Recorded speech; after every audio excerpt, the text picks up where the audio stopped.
بسم اللہ الرحمن الرحیم۔ السلام علیکم عزیز طلباء، شروع کرتے ہیں 10ویں جماعت کی اردو درسی کتاب کی پہلی نظم حمد، جس کے شاعر ہیں رشید افروز۔ حمد کی تعریف، جس نظم میں اللہ تعالیٰ کی تعریف بیان کی جائے اسے حمد کہتے ہیں۔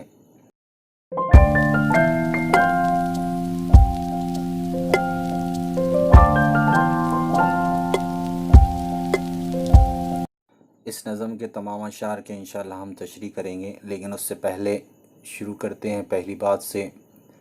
کہتے ہیں ایک بادشاہ ایسا بھی گزرا ہے جسے اپنی تعریف بالکل پسند نہ تھی۔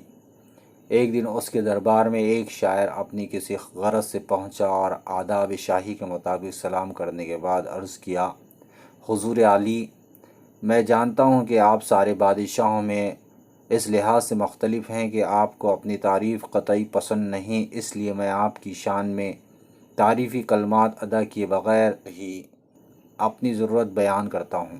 بادشاہ کو اس کا انداز تخاطب پسند آیا۔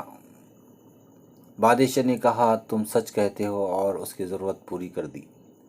اگر آپ غور کریں تو محسوس ہوگا کہ کھلے طور پر نہ صحیح اس عقل مند شاعر نے بادشاہ کی ایک خوبی بیان کر کے بہرحال بادشاہ کی تعریف کر ہی ڈالی جو بادشاہ کو پسند آئی۔ یہ حقیقت ہے کہ تعریف کرنے والا تعریف سننے والے کے دل میں جگہ بنا لیتا ہے، البتہ جھوٹی تعریف سے ہمیں پرہیز کرنا چاہیے۔ اصطلاح میں اللہ تعالیٰ کی تعریف حمد کہلاتی ہے۔ اللہ تعالیٰ ہماری کائنات اور اس جیسی ہزارہ کائناتوں کا خالق ہے، اسی نے ہر شے کو پیدا کیا ہے۔ شاعروں کے قلم میں تاثیر بھی اسی کی عطا ہے۔ حمد میں شاعر اللہ تعالیٰ کی قدرت بیان کرتا اور اس کے مختلف صفات کا ذکر کرتا ہے۔ خدائے بزرگ و برتر جو پروردگار عالم اور کارساز بھی ہے، اپنی مخلوقات پر مہربان ہے۔ کائنات کی ہر چیز سے اس کی قدرت اور کارگری ظاہر ہے۔ اس کی نعمتیں ہر وقت بارش کی طرح برس رہی ہیں۔ اس کا حق ہے کہ ہم اس کی تعریف بیان کریں۔ ذیل کی حمد میں یہی خیال خوبصورت انداز میں پیش کیا گیا ہے۔ چلیں شاعر سے تھوڑی جان پہچان کر لیتے ہیں۔ رشید افروز 1 اکتوبر 1945 کو احمد آباد میں پیدا ہوئے۔ ان کا اصل نام شیخ عبدالرشید ہے۔ انہوں نے آرٹس اور کامرس میں ماسٹر کی ڈگری حاصل کی ہیں اور وکالت کی ڈگری بھی رکھتے ہیں۔ کچھ برس وہ احمد آباد کے انجمن ہائی اسکول میں ریاضی کے مدرس رہے، پھر بینک آف بڑودہ میں ملازمت کرنے لگے۔ رشید افروز سینئر مینیجر کے عہدے سے وظیفہ یاب ہوئے ہیں۔ ان کی شاعری کا مجموعہ نفی کے نام سے شائع ہو چکا ہے۔ انہوں نے بعض مضامین کا گجراتی زبان میں بھی ترجمہ کیا ہے۔ پہلا شعر، رہ گزر کوئی ہو منزل کا تقاضا تو ہے، رہ گزر کوئی ہو منزل کا تقاضا تو ہے، دل نے جس وقت جہاں دل سے پکارا تو ہے۔ حوالہ، یہ شعر ہم سے ماخوذ ہے جس کے شاعر رشید افروز ہیں۔ تشریح، شاعر کہتا ہے کہ اس دنیا میں مختلف مذاہب کے لوگ ہیں، ان کی عبادت کا طریقہ الگ ہے، مگر تمام اللہ ہی کی طرف متوجہ رہتے ہیں۔ جب مصیبت میں ہوتے ہیں تو اللہ کو یاد کرتے ہیں، اللہ کی ذات ہی ہے جو مددگار ہے۔ شعر، چشم بینا کو بصیرت دل محضوں کو یقین، چشم بینا کو بصیرت دل محضوں کو یقین، ڈوبتی آس کو تنکے کا سہارا تو ہے۔ دیکھتے ہیں اس شعر کی تشریح۔ اس شعر میں شاعر اللہ سے مخاطب ہیں اور کہتے ہیں کہ اللہ تعالیٰ ہی ہے جو سکون دیتا ہے۔ جو دیکھنے والی آنکھیں ہیں جنہیں سچائی کا پتہ ہوتا ہے، اللہ انہیں عقل عطا کرتا ہے۔ شاعر کہاوت کا استعمال کرتا ہے کہ ڈوبتے کو تنکے کا سہارا، مطلب جو پریشانی میں ہیں اور اللہ کو سچے دل سے یاد کرتے ہیں تو اللہ کی یاد سے انہیں قرار ملتا ہے، اللہ انہیں سکون بخشتا ہے، سہارا دیتا ہے۔ پڑھتے ہیں اگلا شعر، اپنے محور پہ ہیں گردش میں اگر شمس و قمر، اپنے محور پہ ہے گردش میں اگر شمس و قمر، جس کے قبضے میں ہے انجام زمانہ تو ہے۔ اس شعر کی تشریح کرتے ہیں۔ شاعر اس شعر کے ذریعے کہتا ہے کہ اللہ دونوں جہانوں کا رب ہے، اس کے قبضہ قدرت میں سب کچھ ہے۔ چاند ہو، سورج ہو یا زمین، سبھی اسی کے تابع ہیں اور اسی کے حکم سے اپنے محور پر گردش کر رہے ہیں۔ کائنات کو اسی نے وجود بخشا ہے اور اسی کے حکم سے کائنات کا خاتمہ ہوگا۔ پڑھتے ہیں اگلا شعر، چاند سورج تیرے اوصاف بیاں کرتے ہیں، چاند سورج تیرے اوصاف بیاں کرتے ہیں، ہم فقط نور کا پرتو ہے، سراپا تو ہے۔ تشریح: شاعر کہتا ہے کہ چاند ہو سورج ہو، ان میں اللہ تعالیٰ کے اوصاف نظر آتے ہیں۔ کائنات کی ہر شے میں نور نظر آتا ہے اور وہ نور اللہ کا نور ہے۔ اللہ تعالیٰ کی ذات سراپا نور ہے، ہم تو محض نور کا عکس ہے۔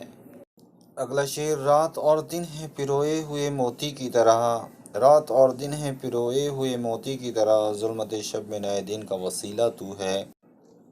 شاعر اللہ تعالیٰ سے فرماتا ہے کہ تو ہی ہے جو دن ڈوبے رات اور رات کے اندھیرے سے دن کو نمودار کرتا ہے۔ تو نے دن اور رات کو موتی کی طرح پرو دیا ہے، تیری ہی مرضی سے دن رات میں اور رات دن میں بدلتے ہیں، رات کی تاریکیوں سے دن میں امیدوں کی کرن تیرے ہی وسیلے سے آتی ہے۔ پڑھتے ہیں اگلا شعر: صبح صادق کی سفیدی تیری عظمت کا نشان، سجدہ کرتا ہے جسے شب کا اندھیرا تو ہے۔ تشریح: اس شعر میں شاعر اللہ تعالیٰ سے مخاطب ہو کر فرماتا ہے کہ صبح کی روشنی تیری بڑائی بیان کرتی ہے اور تیری اس عظمت کو رات کی تاریکی سجدہ کرتی نظر آتی ہے۔ تجھ سے بڑھ کر کوئی شفقت نہیں کرنے والا، تجھ سے بڑھ کر کوئی شفقت نہیں کرنے والا، تیرا ہمسر ہے نہ ثانی کوئی یکتا تو ہے۔ اس شعر کی تشریح ملاحظہ فرمائیں۔ شاعر کہتا ہے کہ اللہ تعالیٰ نہایت رحیم و کریم ہے، اس سے بڑھ کر محبت کرنے والا دنیا میں کوئی نہیں ہے، نہ دنیا میں اس جیسی محبت کرنے والا کوئی ہے، نہ کوئی مثال ہے، وہ ایک ہے، اس کا کوئی ہمسر نہیں ہے۔